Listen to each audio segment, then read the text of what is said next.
एक बार हमें ये मौका दिया है कि हम उसके करीब में आकर उसके नाम की स्तुति और उसके नाम की बड़ाई उसके वचनों के द्वारा कर सकें। और जैसे कि पिछले दिनों में हमने बुक ऑफ इफिशियंस की पत्री से परमेश्वर के वचनों को अध्ययन किया था और हमने चैप्टर वाइज चैप्टर उस किताब का अध्ययन किया था।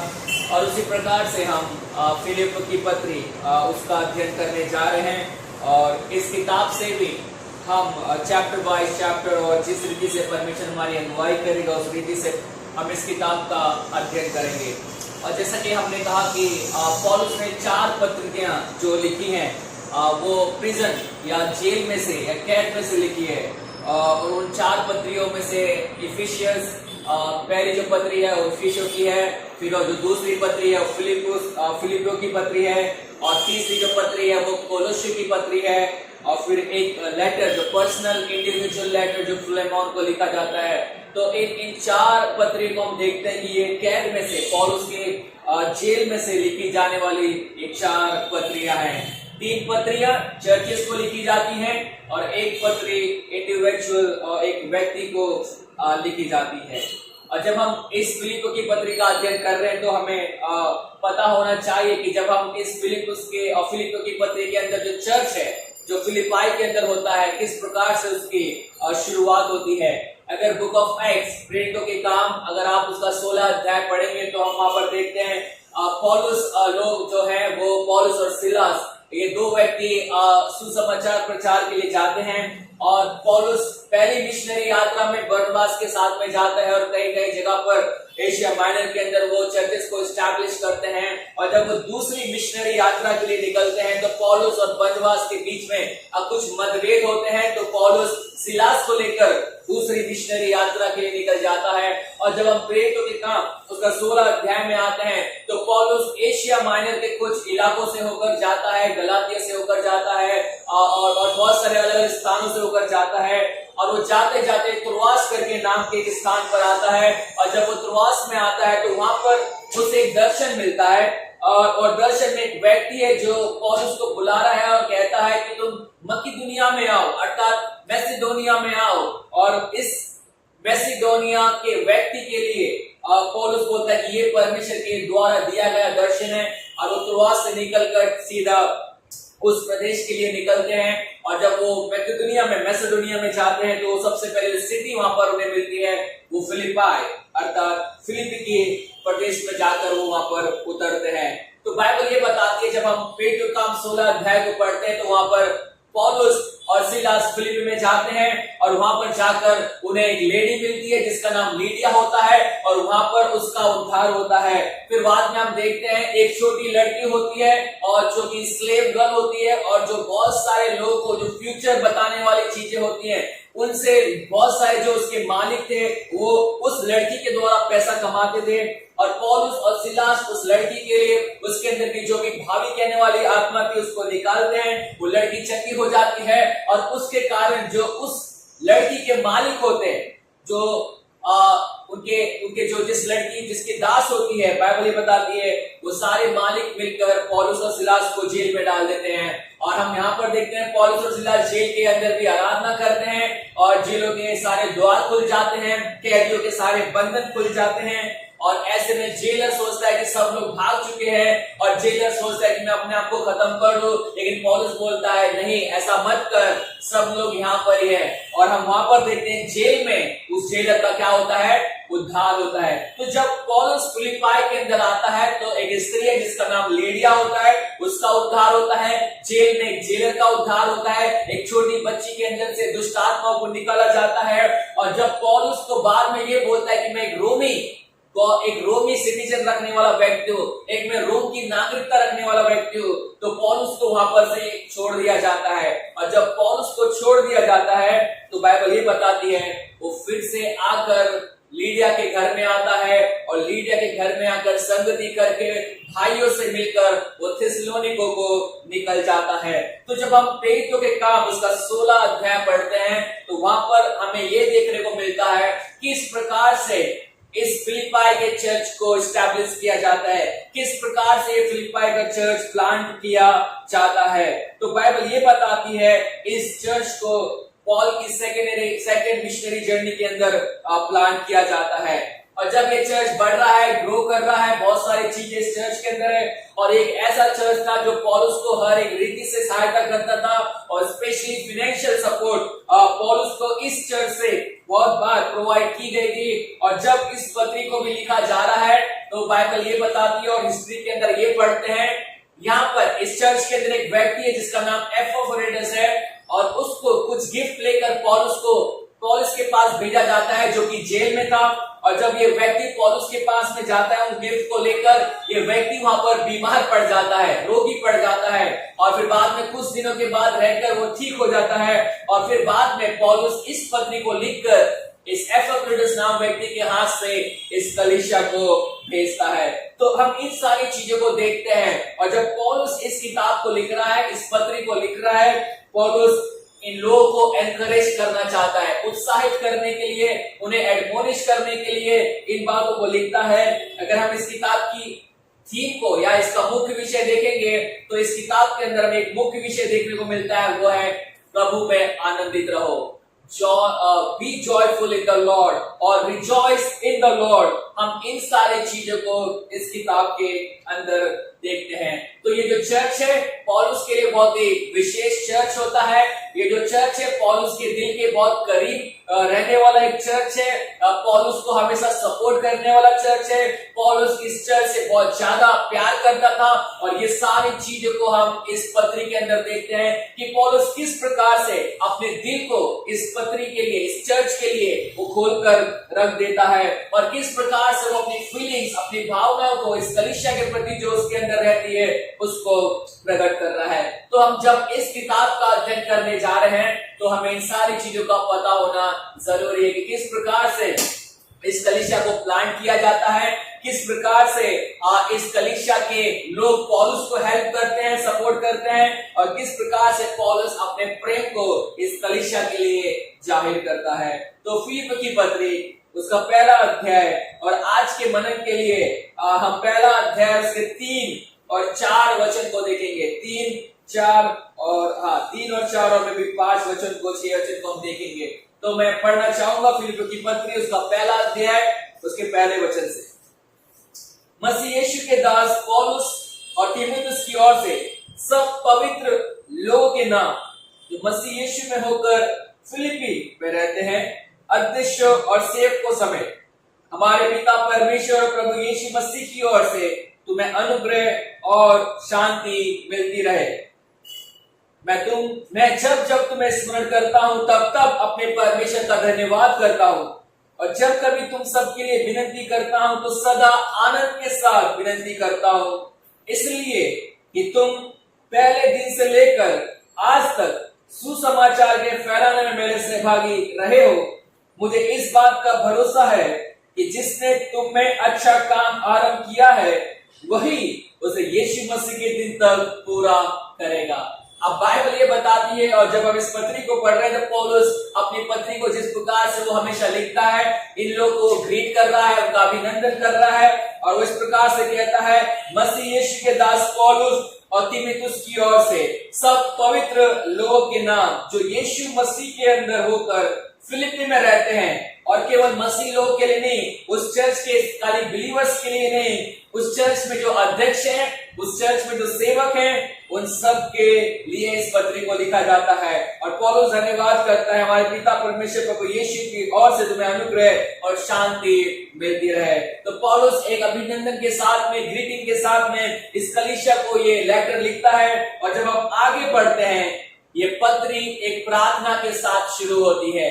ये पत्री में पौलुस अपनी प्रार्थना को प्रकट करता है। हम पौलुस की बहुत सारी प्रार्थनाओं को देखते हैं। हम इफिशियंस के चर्च के लिए पौलुस की प्रार्थनाओं को देखते हैं, हम कोलोस्से के चर्च के लिए पौलुस की प्रार्थना को देखते हैं। और जब हम पौलुस की प्रार्थनाओं पर ध्यान करते हैं, पौलुस की प्रार्थनाएं हमें कुछ सिखाती हैं, पौलुस की प्रेयर लाइफ हमें कुछ सिखाती है। और जब हम फिलिप्पी के चर्च के बारे में पढ़ रहे हैं तो पौलुस की फिर एक बार प्रार्थना इस चर्च के लिए यहाँ पर हम देखते हैं। और पौलुस ऐसा बोलता है वचन 3 में, जब मैं तुम्हें स्मरण करता हूं, अतः जब मैं तुम्हें याद करता हूं तब अपने परमेश्वर का क्या करता हूं, धन्यवाद करता हूं। और जब कभी तुम सबके लिए मैं विनती करता हूं, वो बोलता है सदा आनंद के साथ मैं क्या करता हूं, विनती करता हूं। अब हम पौलुस की प्रार्थना के बारे में यहाँ पर देखते हैं। पौलुस इस कलीसिया के लिए प्रार्थना कर रहा है।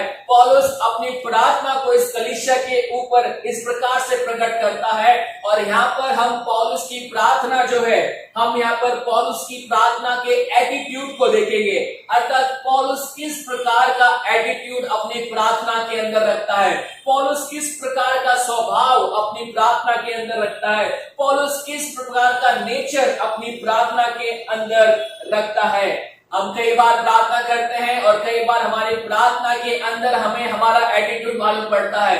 जब हम लोगों के लिए प्रार्थना करते हैं या जब लोग हमारे लिए प्रार्थना करते हैं, हमें प्रार्थना के द्वारा ही मालूम पड़ जाता है कि वो व्यक्ति का एटीट्यूड हमारे प्रति क्या है, हमारा एटीट्यूड उस व्यक्ति के प्रति क्या है। और जब हम पौलुस की प्रार्थना के बारे में अध्ययन कर रहे हैं, हम पौलुस के एटीट्यूड ऑफ प्रेयर को यहाँ पर हम देखते हैं कि उसकी प्रार्थना में हमें किस प्रकार का एटीट्यूड देखने को मिलता है, इस प्रार्थना में हमें किस प्रकार से पौलुस का स्वभाव देखने को मिलता है। और पौलुस ऐसा बोलता है 3 वचन में, इस प्रकार से उसकी प्रार्थना है, जब जब मैं तुम्हें याद करता हूं।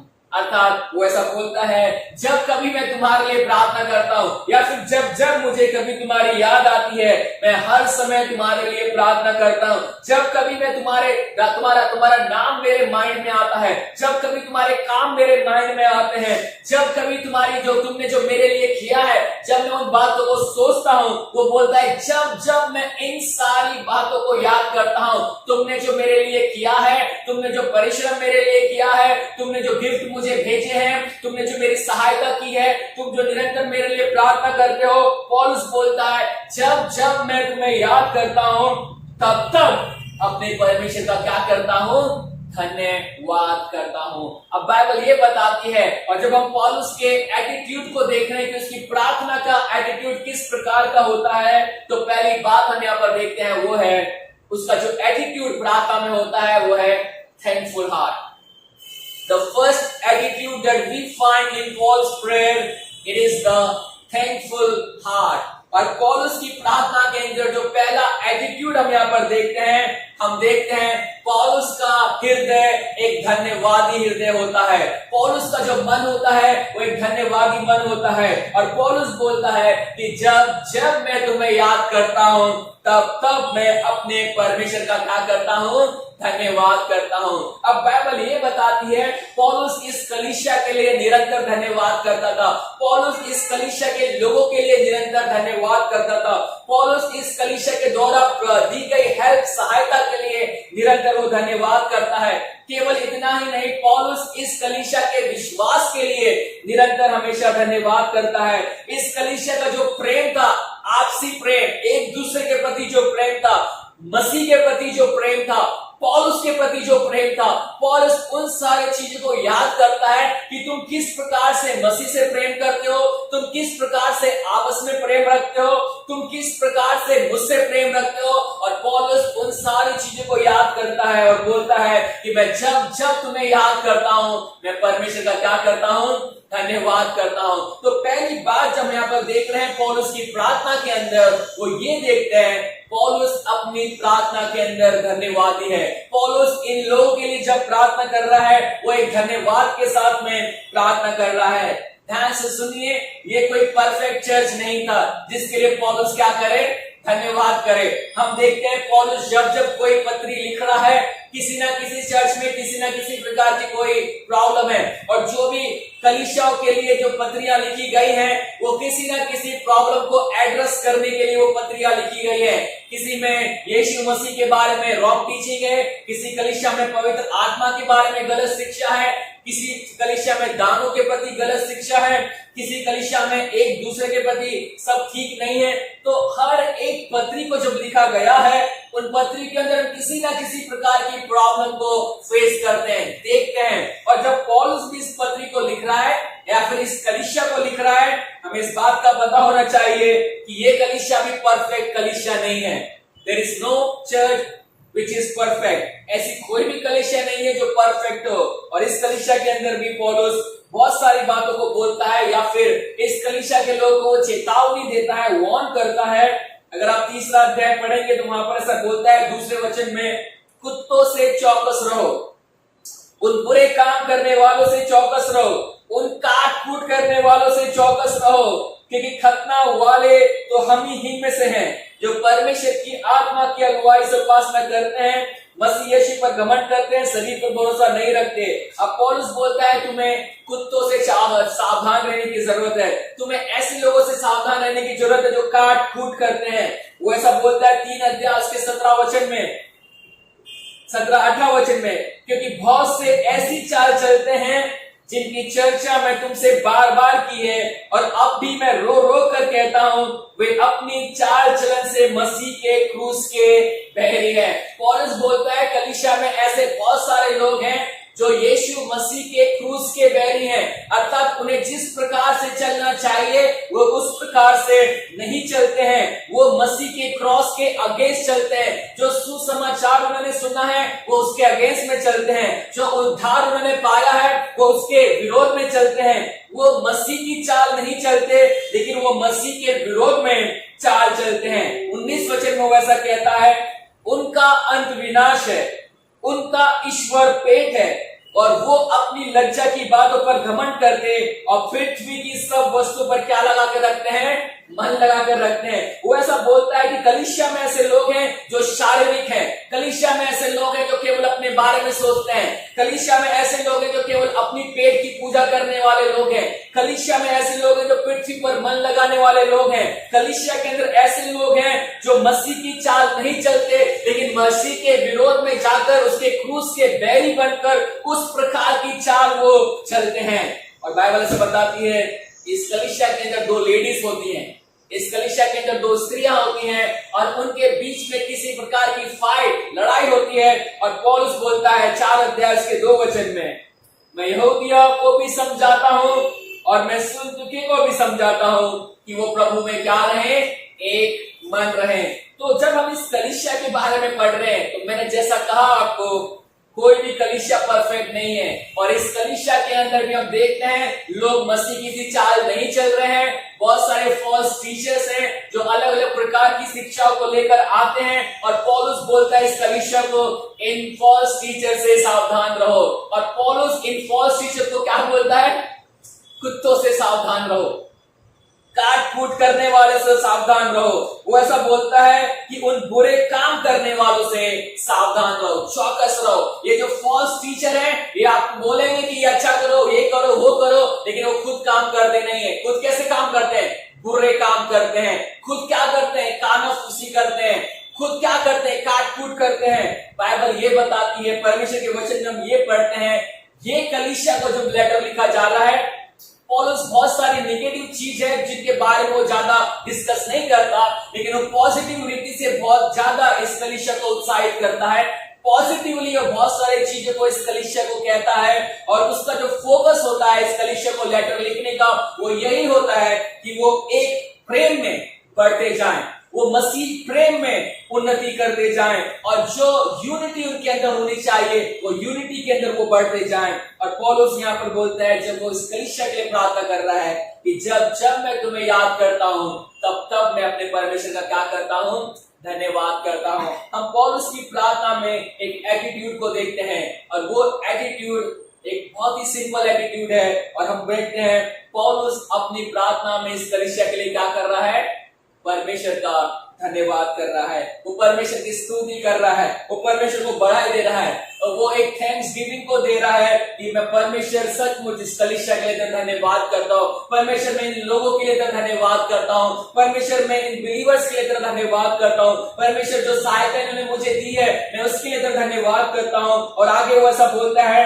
कि ये लोग सुसमाचार सुनाने में मेरे क्या है, सहभागी है। इन्होंने सुसमाचार सुनाने में मेरी सहायता की है, सुसमाचार सुनाने के अंदर ये मेरे पार्टनरशिप इन्होंने मेरे साथ में की है। और वो बोलता है इन सारी चीजों को याद करके मैं क्या कर देता हूँ, परमेश्वर तेरा धन्यवाद करता हूँ। 7 वचन में वो सब बोलता है कि मेरी कैद में और सुसमाचार के उत्तर और प्रमाण देने में तुम मेरे साथ अनुग्रह के सहभागी हो। तो पौलुस बोलता है तुम मेरे साथ सुसमाचार में सहभागी थे, तुम मेरे साथ मेरी कैद में सहभागी थे, तुम मेरे साथ मेरी कैद के अंदर सुसमाचार सुनाने के लिए क्या थे, सहभागी थे। और इन सारे कामों को देखते हुए पौलुस बोलता है मैं पिता परमेश्वर का केवल क्या करता हूं, धन्यवाद करता हूं। पौलुस बोलता है मैं रिटर्न में कुछ दे नहीं सकता, मैं तुमने जो मेरी सहायता सुसमाचार में की है, तुमने जो हेल्प मेरे सुसमाचार सुनाने में की है, तुमने जो हेल्प मुझे फाइनेंशियली की है, उसके लिए मैं तुम्हें रिटर्न में कुछ दे तो नहीं सकता हूं, लेकिन मैं हमेशा जब जब तुम्हें याद करता हूं तब तब मैं परमेश्वर का क्या करता हूं, धन्यवाद करता हूं। आज हमारे लिए जरूरी है कि हम हमारे प्रार्थनाओं में जब हम परमेश्वर के पास में आते हैं, हमारा एटीट्यूड एक थैंकफुलनेस एटीट्यूड होना चाहिए। हमारा जो हृदय है वो एक धन्यवादी हृदय होना चाहिए। जब मैं किसी के लिए प्रार्थना कर रहा हूं, जब मेरे लिए लोग कोई प्रार्थना कर रहे हैं, तो हमारी प्रार्थनाओं के अंदर वो थैंकफुलनेस होना बहुत जरूरी है। परमेश्वर को हमें धन्यवाद देना है जो परमेश्वर ने लोग हमें दिए हैं। परमेश्वर को हमें धन्यवाद देना है जो परमेश्वर ने फ्रेंड्स हमें दिए हैं। परमेश्वर का हमें धन्यवाद देना है जो परमेश्वर ने हमें पार्टनर्स दिए हैं। हमें परमेश्वर का धन्यवाद देना है जो फैमिली परमेश्वर ने हमें दी है। हम जब जब परमेश्वर के पास में प्रार्थना के पास में आते हैं, प्रार्थना के अंदर आते हैं, हमारा हृदय धन्यवाद से भरा होना चाहिए, हमारा मन धन्यवाद से भरा होना चाहिए और हम हमेशा परमेश्वर को धन्यवाद देते रहना चाहिए कि परमेश्वर अब सचमुच तेरा धन्यवाद करते हैं। परमेश्वर हम धन्यवाद के तेरे साथ में तेरे पास में आते हैं। किसी ने इस प्रकार से कहा है a thankless heart is a wicked heart. जो व्यक्ति धन्यवाद नहीं देता वो एक दुष्ट के समान है, वो एक पापी के समान है। जो व्यक्ति परमेश्वर का धन्यवाद नहीं देता, जो व्यक्ति परमेश्वर के पास में धन्यवाद के साथ में नहीं आता है, परमेश्वर बोलता है वो व्यक्ति एक दुष्ट के समान है।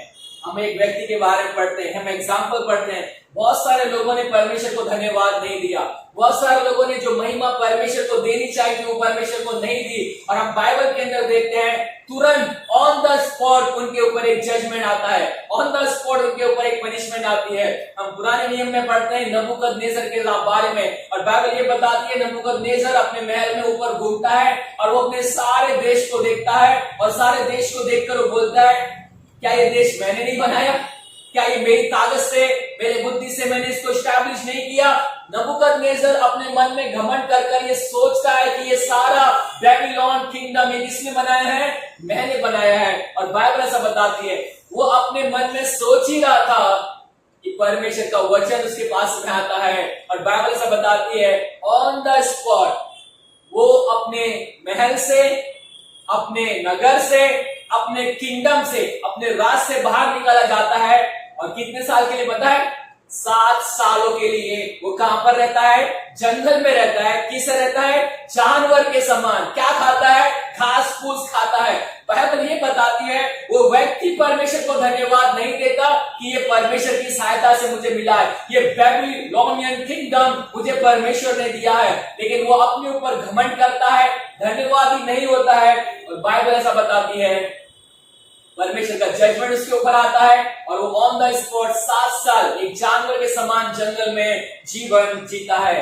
नए नियम में भी हम एक व्यक्ति को पढ़ते हैं जो कि एक राजा होता है, हेरोदेस के बारे में हम पढ़ते हैं। और हेरोदेस प्रीचिंग करता है, एक प्रचार को करता है, और प्रचार करते करते उसका प्रचार इतना प्रभावित होता है कि लोग बोलते हैं अरे ये मनुष्य का नहीं, किसका प्रचार है? परमेश्वर का प्रचार है। और पता है हेरोदेस क्या करता है? सारी महिमा खुद ले लेता है, सारा गौरव खुद ले लेता है। वो परमेश्वर का धन्यवाद नहीं देता, वो लोगों को नहीं बोलता नहीं नहीं नहीं मैं तो मनुष्य हूँ, ये मेरे वचन है, ये परमेश्वर के वचन नहीं है। लोग जब उसकी प्रशंसा कर रहे हैं, उसके प्रचार को बहुत ऊंचा उठा रहे हैं, वो सारा क्रेडिट कहां पर लेता है? खुद ले लेता है। और पता है क्या होता है? ऑन द स्पॉट उसकी डेथ होती है और वो वहां पर ही कीड़े पड़कर क्या हो जाता है? मर जाता है। हम बाइबल के अंदर देखते हैं जो लोग धन्यवाद नहीं दे रहे हैं, ऑन द स्पॉट उनके ऊपर जजमेंट आता है और परमेश्वर उनको पनिश करता है। और जैसा कि मैंने आपको बोला, कई लोग इस प्रकार से बोलते हैं, ऑथर इस प्रकार से बोलता है कि thankless heart is a wicked heart. एक व्यक्ति जो धन्यवाद के साथ में परमेश्वर के पास में नहीं आता, एक व्यक्ति जिसके पास में धन्यवाद का जीवन नहीं है, एक व्यक्ति जिसके पास में धन्यवाद का एटीट्यूड नहीं है, वो व्यक्ति परमेश्वर की नजर में विकट है, वो व्यक्ति परमेश्वर की नजर में दुष्ट है, पापी है। और परमेश्वर चाहता है कि हर एक व्यक्ति जो उसके पास में आता है, हर एक व्यक्ति जो उसकी स्तुति, उसकी आराधना, उसकी प्रशंसा करता है, परमेश्वर चाहता है कि हर एक व्यक्ति उसका क्या करे, धन्यवाद करें। हम स्तुति कर रहे हैं, हम उसका धन्यवाद कर रहे हैं, हम प्रचार कर रहे हैं, हम उसका धन्यवाद कर रहे हैं। और जब हम प्रार्थना भी कर रहे हैं तब भी हमें परमेश्वर का क्या करना है, धन्यवाद करना है। पौलुस बोलता है मैं तुम्हारे लिए हर समय क्या करता हूं, धन्यवाद करता हूं। पौलुस इस कलीसिया के लोगों के लिए धन्यवाद करता है। हमें भी हमारे जीवन के अंदर हमारी हर चीजों के लिए परमेश्वर का धन्यवाद देना है। हमारी प्रेयर में ये एटीट्यूड होना चाहिए कि हम हर चीज के लिए परमेश्वर को क्या देना चाहिए, धन्यवाद देना चाहिए। हमारे सिचुएशन के लिए हमें धन्यवाद देना चाहिए, हमारे डेली जीवन के लिए हमें परमेश्वर को धन्यवाद देना चाहिए। परमेश्वर ने हमें जो कुछ दिया है उसके लिए हमें धन्यवाद देना चाहिए। परमेश्वर ने हमें जो कुछ नहीं दिया है उसके लिए भी हमें धन्यवाद देना चाहिए। आज हम जैसे भी हैं, जहां भी हैं, जिस हालत में, हमें सारी चीजों के लिए परमेश्वर का क्या करना चाहिए, धन्यवाद देना चाहिए। ये एटीट्यूड हमें पौलुस से सीखना चाहिए कि हमारी प्रार्थनाएं धन्यवाद से भरी होनी चाहिए। अक्सर हमारी प्रार्थनाएं कैसी भरी होती है, हमारी प्रार्थनाओं में केवल एक ही चीज होती है ना, एक लंबी लिस्ट लेकर आते, परमेश्वर ये चाहिए, परमेश्वर वो चाहिए, परमेश्वर ये दे दे, परमेश्वर वो दे दे, परमेश्वर आज ये खत्म हो गया, परमेश्वर आज वो खत्म हो गया है, परमेश्वर आज मुझे इसकी फीस भरनी है, ये करना है, वो करना है। जब भी हम परमेश्वर के पास में आते हैं, परमेश्वर के पास में बहुत बड़ी लंबी लिस्ट लेकर आते हैं। और कई लोग ऐसा बोलते हैं, हम परमेश्वर को किराना वाला सोचते हैं। जो किराना वाला व्यक्ति होता है हम उसको लिस्ट दे देते हैं ना, 1 किलो आटा, 1 किलो दाल, 1 किलो राइस, ये लिस्ट बना के उसको दे देते हैं और वो क्या करके रखता है, भर के रखता है। फिर हम बाद में आते हैं और लेकर सामान चले जाते हैं। तो कई लोग बोलते हैं कि हाँ, परमेश्वर लगता है किराना वाला है, जिसके पास में आप अपनी लिस्ट लेकर आओ और थोड़े समय बाद वो आपकी लिस्ट लेकर क्या कर देगा, सब सामान देकर आपको भेज देगा। नहीं नहीं, परमेश्वर कोई किराना स्टोर पर बैठने वाला व्यक्ति नहीं है। और जब हम परमेश्वर के बारे में बात कर रहे हैं, परमेश्वर इस दुनिया को बनाने वाला परमेश्वर है। वो कोई साधारण व्यक्ति नहीं है, वो एक ऐसा परमेश्वर है जो मेरे और आपके ऊपर अधिकार रखने वाला परमेश्वर है। वो एक ऐसा परमेश्वर है जो मुझे और आपको जीवन देने वाला परमेश्वर है। अगर वो चाहे तो हमें ऑन द स्पॉट खत्म कर सकता है और हमारे पास में सवाल भी नहीं होगा क्यों तूने ऐसा किया। हमने लास्ट टाइम भी वचन को देखा था, पिछले समय भी हमने वचन में पढ़ा, और जहां पर परमेश्वर के वचन के अंदर पढ़ते हैं, जब परमेश्वर कुछ करता है तो क्या कोई मनुष्य उसका हाथ रोककर ऐसा बोल सकता है कि तूने ऐसा क्यों किया? और सवाल का आंसर यही है, परमेश्वर को सवाल नहीं किया जा सकता है। हम क्वेश्चन बहुत सारे लोगों को कर सकते हैं, लेकिन परमेश्वर को सवाल नहीं कर सकते। बाइबल ये बताती है हमारी प्रार्थनाओं के अंदर एक एटीट्यूड होना चाहिए, और वो एटीट्यूड है थैंकफुलनेस।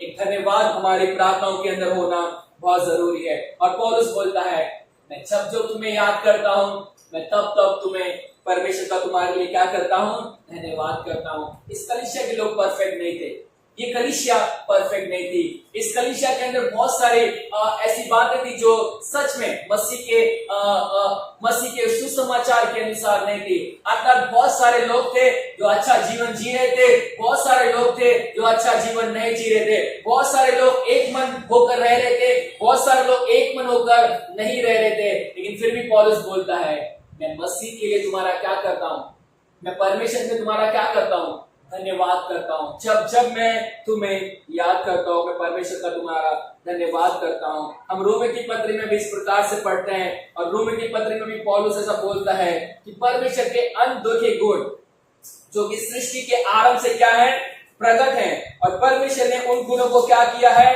प्रकट किया है, ताकि हम सब परमेश्वर की आराधना उन गुणों के लिए करें। पहला अध्याय, रोमी की पत्री पहला अध्याय और उसके 20 वचन में इस प्रकार से लिखा हुआ है, परमेश्वर के अनदेखे गुण अर्थात उसकी सनातन सामर्थ्य, परमेश्वर जगत की सृष्टि के समय से उसके कामों के द्वारा देखने में आते हैं, यहाँ तक कि वे निरुत्तर है। अर्थात मनुष्य के पास में कोई एक्सक्यूज नहीं है, लेकिन परमेश्वर के सारे काम बिगिनिंग से एंड तक हमें देखने को मिलते हैं, सृष्टि की उत्पन्नता से हमें देखने को मिलते हैं। और बाइबल से बताती है, इस कारण की परमेश्वर को जानने पर भी, जो लोग परमेश्वर को जानने चाहिए लेकिन उन्हें परमेश्वर को जानने पर भी, ऐसा लिखा हुआ है, उन्होंने परमेश्वर की योग्य बड़ाई और धन्यवाद ना दिया। अब परंतु व्यर्थ विचार करने लगे और यहाँ तक निर्बुद्धि हो गए कि उनका मन अंधेरा हो गया। अब बाइबल ऐसा बताती है, उन्होंने परमेश्वर को योग्य बढ़ाई नहीं दी, उन्होंने परमेश्वर को धन्यवाद नहीं दिया। और बाइबल ऐसा बताती है आगे रोमी की पत्री में, परमेश्वर ने उनको उनके मन के अनुसार छोड़ दिया। और मुझे बहुत डर लगता है ये वचन को सुनकर, जब परमेश्वर किसको अपने मन के अनुसार छोड़ दे, वो अच्छा नहीं है, वो बिल्कुल भी अच्छा नहीं है। अगर परमेश्वर आपको अपने मन की करने दे रहा है, अगर परमेश्वर आपको डिसिप्लिन नहीं कर रहा है, परमेश्वर आपको अनुशासन के अंदर लेकर नहीं आ रहा है, परमेश्वर आपको सिखा रहा नहीं है, सुधार रहा नहीं है, परमेश्वर बोलता है कि जा मैंने तुझे छोड़ दिया, तुझे जो करना है कर, अपने मन के अनुसार कर, तो बाइबल ऐसा बताती है वो मेरे और आपके लिए बिल्कुल भी अच्छा नहीं है। क्योंकि हर माँ बाप अपने बच्चे को क्या करते हैं, डिसिप्लिन करते हैं, उसे सुधारते हैं, सिखाते हैं। लेकिन कोई माँ बाप अपने बच्चों को बोलता है कि जाओ आज से मैंने तुझे छोड़ दिया, वो बच्चे के लिए क्या है, बहुत ही खतरनाक साबित होता है। बाइबल ये बताती है जो लोग परमेश्वर को जानने पर भी उसकी बड़ाई उन्होंने नहीं की, परमेश्वर को जानते हुए भी उसको योग्य धन्यवाद उन लोग ने नहीं दिया। परमेश्वर का वचन हमसे बार बार इन बातों को कहता है कि हमें हमारे हर काम में परमेश्वर को क्या करना है, धन्यवाद देना है। जब हम किसी के लिए प्रार्थना कर रहे हैं, हमें धन्यवाद करना है, हम उसकी आराधना कर रहे हैं, हमें धन्यवाद करना है, हम उसके वचनों का प्रचार कर रहे हैं, हमें धन्यवाद करना है। और पौलुस की प्रार्थना में हम एक एटीट्यूड को देखते हैं और वो एटीट्यूड है एक धन्यवाद का एटीट्यूड। हो सकता है बहुत सारे लोग को पसंद नहीं करते होंगे, लेकिन फिर भी हमें उनके लिए धन्यवाद देना है। हो सकता है बहुत सारे लोग कलीसिया के अंदर हमारे हिसाब से या फिर वचनों के हिसाब से नहीं चलते होंगे, लेकिन हमें उन्हें सिखाना है, समझाना है, लेकिन फिर भी हमें उन्हें धन्यवाद देना है परमेश्वर के लिए। आज हमारे पास में कुछ लोग हैं, आज हमारे पास में कुछ लोग नहीं है, हमें उनके लिए भी परमेश्वर का क्या करना है, धन्यवाद देना है। कुछ लोग यहाँ पर आए कलीसिया में और छोड़कर चले गए, हमें उनके लिए भी परमेश्वर का धन्यवाद करना है। जो लोग इस कलीसिया में मौजूद हैं, हमें उनके लिए परमेश्वर का धन्यवाद देना है। जो इस कलीसिया को छोड़कर चले गए हैं, हमें उनके लिए भी परमेश्वर का धन्यवाद देना है। परमेश्वर का वचन में यहाँ पर बोलता है कि हमें हर चीज में परमेश्वर का क्या करना है, धन्यवाद देना है। और पौलुस की प्रार्थना में वही सिखाती है कि जब जब मैं तुम्हें याद करता हूँ, तब तब मैं परमेश्वर का क्या करता हूँ, धन्यवाद करता हूँ। हमारी प्रार्थनाओं में ये एटीट्यूड होना बहुत जरूरी है। बाइबल ये बताती है, केवल यही नहीं, हम पौलुस के दूसरे एटीट्यूड को भी देखते हैं इस प्रार्थना के अंदर। जो पहला एटीट्यूड है, जो पहला स्वभाव उसकी प्रार्थना में देखते हैं, वो है थैंकफुलनेस, धन्यवाद। दूसरा एटीट्यूड हम देखते हैं 4 वचन में, और पौलुस इस प्रकार से वहां पर लिखता है, पहला अध्याय फिलिप्पी की पत्री और 4 वचन, और जब कभी तुम सब के लिए मैं विनती करता हूं तो सदा आनंद के साथ विनती करता हूं। अब पौलुस यहाँ पर ऐसा बोलता है, जब जब मैं तुम्हारे लिए प्रार्थना करता हूं, तब मैं केवल धन्यवाद के साथ ही प्रार्थना नहीं करता। वो दूसरी बात ऐसा बोलता है, जब जब मैं तुम्हारे लिए विनती करता हूं, जब जब मैं तुम्हें याद करता हूं, जब तब मैं तुम सबके लिए प्रार्थना करता हूं, वो ऐसा बोलता है, मैं सदा आनंद के साथ तुम्हारे लिए विनती करता हूं। मैं आनंद के साथ तुम सबके लिए विनती करता हूं।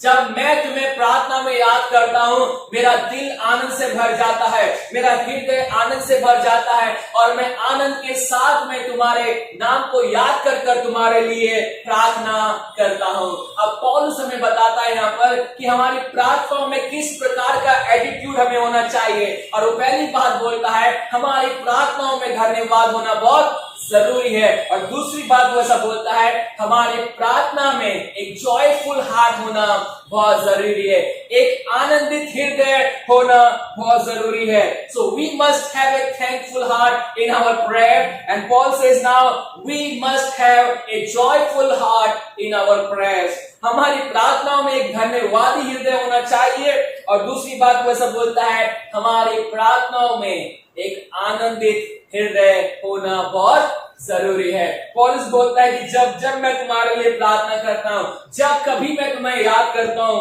मैं कैसे याद करता हूं, सदा आनंद के साथ मैं तुम्हें याद करता हूं। ये बहुत मुश्किल काम है, और मुझे ऐसा लगता है ये बहुत ही ज्यादा डिफिकल्ट काम है किसी के लिए प्रार्थना प्रार्थना करना जो ठीक से नहीं चल रहा है, किसी के लिए प्रार्थना करना जिसने पौलुस का दिल दुखाया है, किसी के लिए आनंद के साथ में प्रार्थना करना जो बोलता है कि पौलुस तू हमें नहीं चाहिए, किसी के लिए आनंद के साथ में प्रार्थना करना जो मसीह की चाल नहीं चल रहा है। ये बहुत डिफिकल्ट है किसी के लिए आनंद के साथ में प्रार्थना करना जबकि वो आनंद के साथ में नहीं रह रहा है, जबकि वो मसीह के आनंद में नहीं रह रहा है, जबकि वो संसार और संसार की वस्तुओं पर मन लगा रहा है। ये बहुत बार हमारे लिए डिफिकल्ट हो जाता है ऐसे लोगों के लिए प्रार्थना करना जो मसीह के अंदर नहीं है, मसीह किसी चाल नहीं चलते हैं, मसीह की कलीसिया के लिए, मसीह की महिमा के लिए जीवन नहीं जीते हैं। बहुत बार हमारे लिए डिफिकल्ट हो जाता है जो एक मन होकर कलीसिया के अंदर नहीं रहते हैं, एक मन रखकर, एक यूनिटी रखकर, एक एकता में रहकर जो कलीसिया के अंदर नहीं रहते हैं। बहुत बार हमारे लिए कठिन हो जाता है कि हम उनके लिए कैसे प्रार्थना करें आनंद के साथ में। बहुत मुश्किल हो जाता है हमारे लिए कि हम किसी के लिए आनंद के साथ में प्रार्थना करें जिससे हम खुश होते हैं, राइट, जिससे हम खुश होते हैं, हम उनके लिए आनंद के साथ में प्रार्थना कर सकते हैं। ओ मैं इस व्यक्ति से बहुत खुश हूँ, ये हमेशा अच्छे काम करता है, ये हमेशा प्रार्थना में आता है, ये हमेशा बाइबल पढ़ता है, हर संडे हर बाइबल स्टडीज में ये अटेंड करता है। और ऐसे लोगों को देखकर, ऐसे लोगों को देखकर आनंद के साथ में क्या की जा सकती है, प्रार्थना की जा सकती है। हाँ, मैं उस भाई का नाम लेता हूँ, वो हमेशा हर मीटिंग में आता है, हर मीटिंग को अटेंड करता है, अच्छा प्रभु में बढ़ रहा है, अच्छा प्रभु में संगति कर रहा है। और उस व्यक्ति को याद कर कर मैं बोल सकता हूँ, हाँ मैं आनंद के साथ में उसके लिए क्या कर सकता हूँ, प्रार्थना कर सकता हूँ। लेकिन एक व्यक्ति जो कलीसिया में प्रॉब्लम क्रिएट कर रहा है, एक व्यक्ति जो कलीसिया के अंदर डिस्टर्बेंस को लेकर आ रहा है, एक व्यक्ति जो कलीसिया के अंदर रॉन्ग टीचिंग्स को लेकर आ रहा है, एक व्यक्ति जो कलीसिया के अंदर मसीह की चाल नहीं चल रहा है, एक व्यक्ति जो मसीह के सुसमाचार का बैरी है, एक व्यक्ति जो मसीह के क्रूस का बैरी है, एक व्यक्ति जो आपस में लड़ रहे हैं, झगड़ रहे हैं। क्या ऐसे व्यक्ति के लिए आनंद के साथ में प्रार्थना की जा सकती है? बहुत मुश्किल है मेरा और आपके लिए। लेकिन पौलुस बोलता है, मैं जब कभी तुम्हें याद करता हूं मैं आनंद के साथ में तुम्हारे लिए प्रार्थना करता हूं। मैं जानता हूं कि तुम लोग परफेक्ट नहीं हो, मैं जानता हूं कि तुम अन्य कलीसियाओं के समान ऐसी कलीसिया हो जिसके अंदर किसी न किसी प्रकार की कोई तकलीफ है, समस्या है, किसी न किसी प्रकार की कोई प्रॉब्लम है, लेकिन फिर भी मैं परमेश्वर का तुम्हारे प्रति क्या करता हूं, धन्यवाद करता हूं। मैं परमेश्वर के सामने जब कभी तुम्हें याद करता हूं, मैं धन्यवाद के साथ में याद करता हूं। बाइबल ये बताती है जब हम प्रार्थना कर रहे हैं, जब हम किसी के लिए प्रार्थना कर रहे हैं, हमारी प्रार्थनाओं में एक और एटीट्यूड होना चाहिए, और वो एटीट्यूड है एक जॉयफुल हार्ट, एक आनंदित हृदय हमारी प्रार्थनाओं में हमारा होना चाहिए। हो सकता है कई बार लोग हमें पसंद नहीं आएंगे, हो सकता है हमें ऐसे लोगों के लिए प्रार्थना करनी होगी जो हमारा खुद का दुश्मन है, हो सकता है हमें कई बार ऐसे लोगों के लिए प्रार्थना करनी होगी जिसकी हम शक्ल देखना भी पसंद नहीं करते। कई बार हो सकता है कि हमें ऐसे लोगों के लिए प्रार्थना करनी होगी जो हमें बुरा भला बोलते होंगे। कई बार हमें ऐसे लोगों के लिए प्रार्थना करनी होगी जिनको सचमुच हम देखना भी पसंद नहीं करते। लेकिन बाइबल बोलती है हम ऐसे लोगों के लिए प्रार्थना करनी, लेकिन कैसे प्रार्थना करनी है?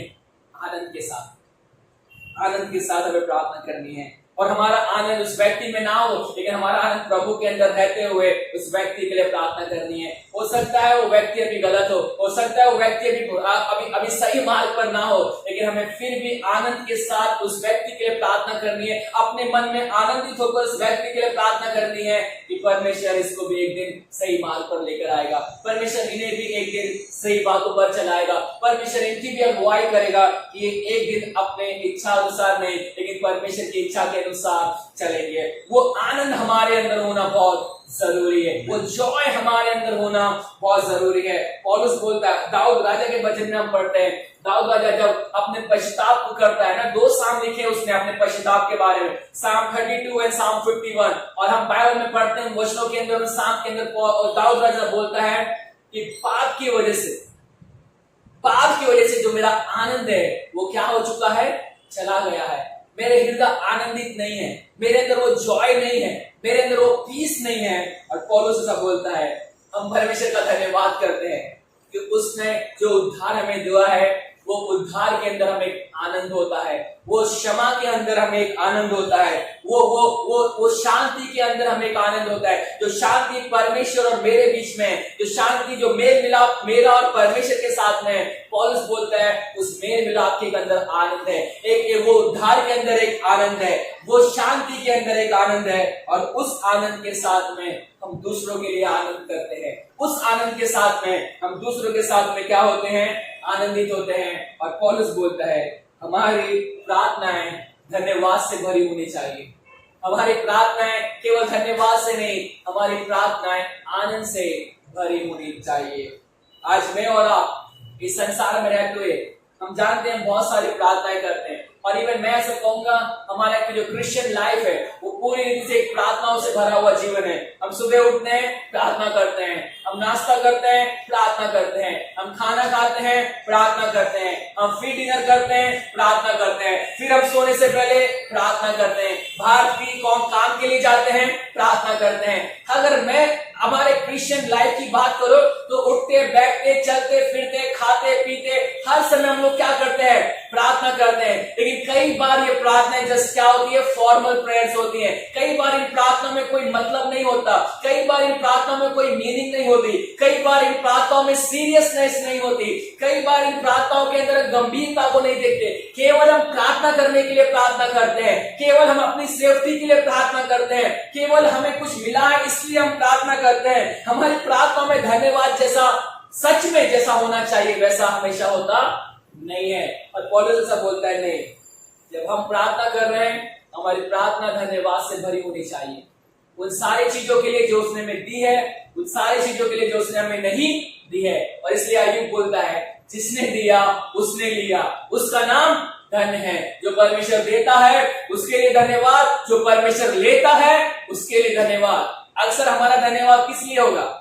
जब तक परमेश्वर दे रहा है धन्यवाद धन्यवाद धन्यवाद, और जैसे ही परमेश्वर लेना स्टार्ट करे नो धन्यवाद, नो थैंक्स गिविंग, कोसना चालू, कंप्लेन करना चालू, परमेश्वर तूने यह क्या किया, परमेश्वर तूने ऐसा क्यों किया, परमेश्वर तूने मेरे अंदर से सारी चीजें क्यों ले ली। हमारा धन्यवाद कब तक टिका रहता है? जब तक परमेश्वर देता रहता है। लेकिन अय्यूब अच्छा बोलता है जिसने दिया उसने लिया, उसका नाम धन्य है।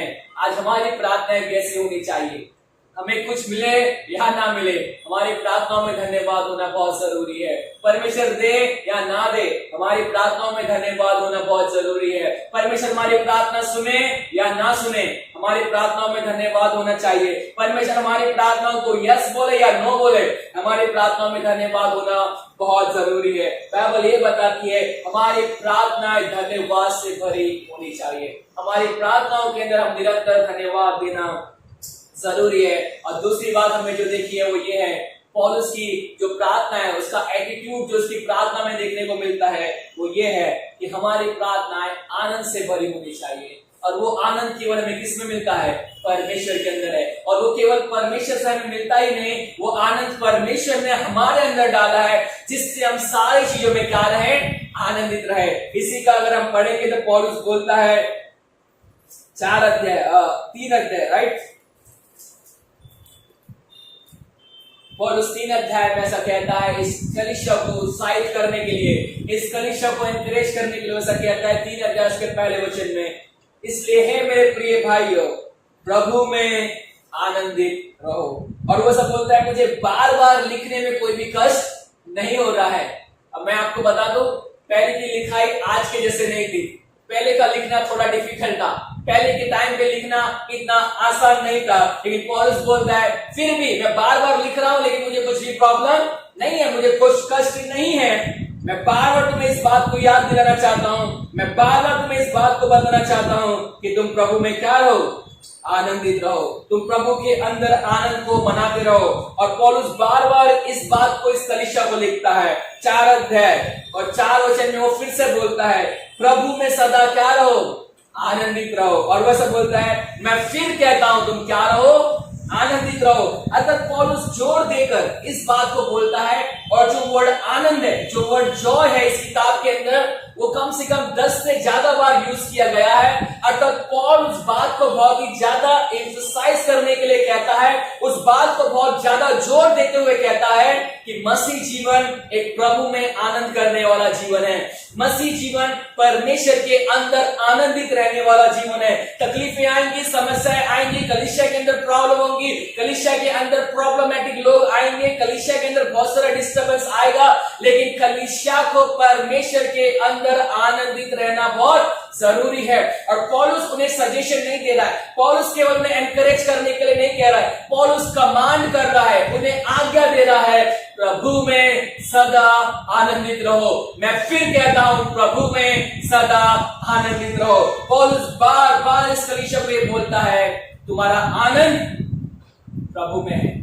ये कलीसिया फाइनेंशियली बहुत संपन्न कलीसिया थी। इस कलीसिया के पास में मुझे लगता है बहुत सारे रिसोर्सेस होंगे, बहुत सारा पैसा इस कलीसिया के पास में होगा, लेकिन पौलुस उन्हें बोलना चाहता है, तुम्हारा आनंद तुम्हारे पैसे में मत बनाओ, तुम्हारा आनंद तुम्हारे रिसोर्स के अंदर मत बनाओ, तुम्हारा आनंद इस बात पर मत बनाओ कि तुम लोग रोमन सिटीजन हो, मतलब तुम रोम की एक ऐसी जगह पर रहते हो जहां पर रोम की कॉलोनी जिसको बोलते थे फिलिपाई, एक ऐसा देश जिसे रोमन कॉलोनी कहा जाता था, जहां पर सारे रोमी लोग रहा करते थे, रोमन सिटीजन्स लोग रहा करते थे।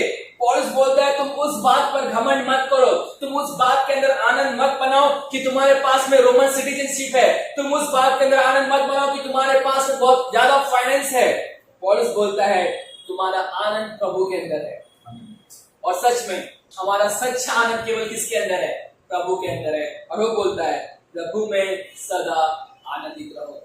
पौलुस की प्रार्थनाओं को जब हम पढ़ते हैं और पौलुस की प्रार्थनाओं पर जब हम मन लगाते हैं तो बाइबल हमें यही बताती है और उसके वचन में हम यही पढ़ते हैं। पौलुस बोलता है, हमारी प्रार्थनाओं में धन्यवाद होना बहुत जरूरी है। हमारी प्रार्थनाएं धन्यवाद से भरी होना बहुत जरूरी है। हम जब प्रार्थना कर रहे हैं किसी के लिए, उस प्रार्थना में धन्यवाद होना बहुत जरूरी है। हो सकता है कभी कभी हमें ऐसे लोगों के लिए प्रार्थना करनी पड़े जिन्हें हम सच में बिल्कुल पसंद नहीं करते, लेकिन फिर भी हमें उन्हें उनके लिए परमेश्वर का क्या करना है? धन्यवाद देना है। पौलुस बोलते हैं, हमारी प्रार्थनाओं में आनंद होना बहुत जरूरी है। हमारी प्रार्थनाएं आनंद से भरी होना बहुत जरूरी है। वो आनंद संसारिक आनंद नहीं, लेकिन आनंद जो परमेश्वर ने हमें दिया है, जो आनंद प्रभु के अंदर है, हमें उस आनंद के अंदर परमेश्वर के प्रार्थना करनी है। उस आनंद को साथ में हमें परमेश्वर के लोगों के लिए प्रार्थना करनी है। उस आनंद के साथ में हमें रहना है। उस आनंद के साथ में हमें लोगों को उत्साहित करना है, एनकरेज करना है। और हमें जैसा पौलुस कहता है, वही हमें दूसरों को भी कहना है, प्रभु में सदा आनंदित रहो। आज सिचुएशन डिफिकल्ट है, आज समस्याएं बहुत हमारे जीवन में है। आप हो सकता है बहुत बीमारी से होकर जा रहे होंगे, आप हो सकता है आप बहुत डिस्करेजमेंट से होकर जा रहे रहेंगे, हो सकता है आप बहुत निराशा से होकर जा रहे होंगे, हो सकता है कि आप डिप्रेशन से होकर जा रहे रहेंगे। लेकिन ये किताब हमें ये बताती है, पौलुस हमें ये बताता है, हमें प्रभु में आनंदित रहना है, हमें हर सिचुएशन में आनंदित रहना है। हमारा आनंद परमेश्वर की ओर से हमें मिलता है और हमें आनंदित करने वाला केवल कौन है? परमेश्वर है। सिचुएशन कैसे भी क्यों ना हो, डिफिकल्टी कैसे भी क्यों ना हो, हम किसी भी प्रकार की निराशा से होकर क्यों ना जा रहे हो, लेकिन बाइबल ये बार बार हमें कहती है, हमें परमेश्वर में आनंद बनाना है। आज हमारे पास में थोड़े लोग हैं, हमें परमेश्वर में आनंद बनाना है। आज हमारे पास में बहुत सारे लोग भी हो जाएंगे तो भी हमारा आनंद लोगों में नहीं, हमारा आनंद परमेश्वर में होना चाहिए। आज हमारे पास में कुछ भी नहीं है, हमारा आनंद परमेश्वर में होना चाहिए। अगर हमारे पास में बहुत कुछ भी आ जाए तो भी हमारा आनंद किसमें होना चाहिए? परमेश्वर में होना चाहिए। पौलुस इस बात को बार बार याद दिलाने की कोशिश करता है, the real Joy comes from God and the real joy is only and only we will find in Christ Jesus। हमारा सच्चा आनंद, हमारा ट्रू जॉय हम केवल मसीह के अंदर पाते हैं और किसी के अंदर नहीं। और इसे पौलुस बोलता है, हमारी प्रार्थनाओं में ये एटीट्यूड होना चाहिए, हमारी प्रार्थनाओं में हमारा ये स्वभाव होना चाहिए। फर्स्ट, हमारी प्रार्थनाएं धन्यवाद की प्रार्थना होनी चाहिए, और दूसरी बात, हमारी प्रार्थनाएं एक आनंदित प्रार्थना होनी चाहिए। परमेश्वर इन वचनों के द्वारा हमें आशीष दे और इन वचनों के अनुसार चलने की शक्ति और सामर्थ्य